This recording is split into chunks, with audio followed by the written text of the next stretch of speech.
And concerned students have erected this, let me say, institution, wherein such discussions are to be held frequently, as they say, as they have pledged to themselves. I think they need all kinds of encouragement and support. The two eminent speakers may not be surprised to know that these students tried their best to get a space within the university campus for some obvious but unstateable reasons. These students have been otherized by their own alma mater. And in the face of this, a bit frustrated, they could discover this space, this particular venue.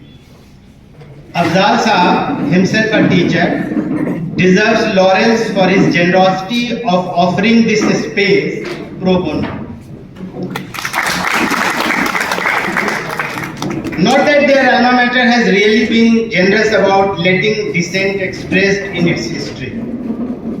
Theirs is one of the rare campuses where even the proctorial establishment runs its own deep state through intelligence gathering with a considerable public fund, and this confession has been obtained through RTI in 2009, 17 years ago, and the same was reported in the Outlook. The heading of the news was still retrievable from Google. The class monitors. And in which the university's spooks keep tabs on and even harass students and staff. The very same RTI also reveals that the entire information is published as a screenshot on the website of Outlook magazine. The RTI reveals that the UGC and the then MHRD, now Ministry of Education, remains uninformed about this arrangement of intelligence gathering. And this was long before the current regime. I specified the year. All these things may not surprise Professor Zoya Hassan, herself an Ali. It may, however, possibly surprise Yogendra Yadav Sahab that the poster advertising this talk has already raised some heckles in the circles of the academic administration of the alma mater of these students, the organizers. However, none of these teacher administrators confess to be on the side of the establishment, current establishment. Yet, all of their students do know the reality. As to how many of them are openly, earlier it was a covert operation, now it is an overt operation. How many of them go to some functionaries of the RSS in the hope of getting some assignment of academic administration. Anyway, the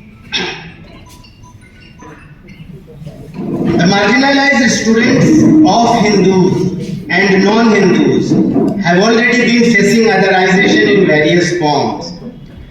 Thus, we are always face to face with the experience of and observations about this egregious phenomena based on gender, caste, class, region, ethnicity, religion, language, and so on. Academic interventions and contemporary experiences are there about which our learned speakers would tell us. Just a bit of introduction about othering. In terms of academic interference, it was perhaps Edward Said in his seminal work, 1978 work, Orientalism, when he conceptualized othering as the process through which the West constructs the East or the Orient as a fundamentally distinct, inferior, exotic, and often threatening counterpart to itself. This binary opposition positions the Orient as the other, irrational, backward, despotic, and dangerous, in contrast to the West's self-perceived rationality, progress, superiority, and dynamism. So Orientalism, this way, is a foundational text in these kinds of post-colonial studies that critiques how Western scholarship, literature and politics have historically represented and dominated the Orient.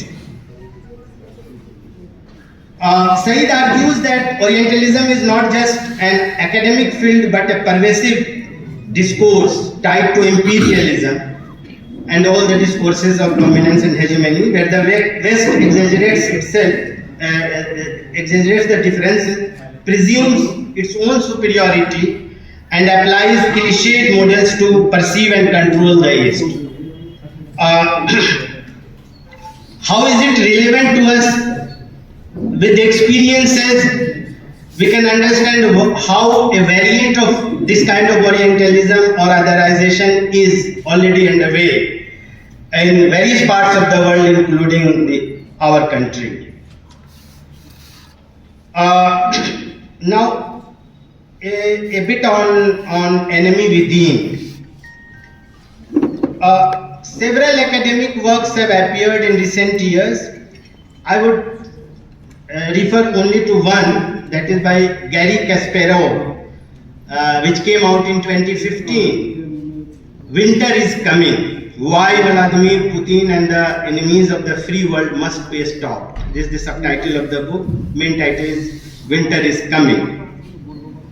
The concepts of internal and external enemies form a core sub-theme in his analysis of authoritarian regimes, particularly Vladimir Putin's rule in Russia. Much of international disorder has happened in last few days. So, Indo-Russian relationship has undergone a different change under the dictate of somebody else, we know.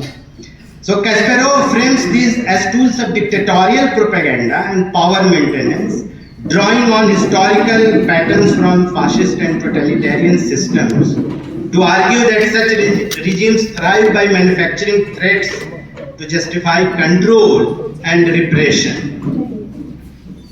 So Kasparov posits that dictatorships often begin with a foundational myth of national or group victimization, portraying the country as historically wronged by outside forces. That is how majoritarianism is operating within our country also.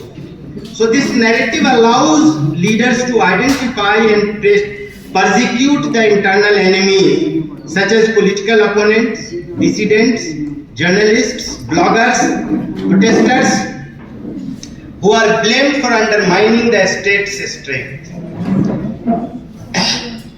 Once internal enemies are depleted or subdued, Kasparov argues, I'm basically hiding behind international events. So the regimes pivot to fabricating external enemies to sustain unity and loyalty among the population. And this shift is predictable, and mispronunciation of the name of the author, Byung-Chul Han. He argues that we have moved past Foucault's biopolitics, where the state controlled the physical body, into a more insidious era of psychopolitics. Here, power doesn't just manage our movements, it mines into our minds and it controls our minds. If we feel damned to futility,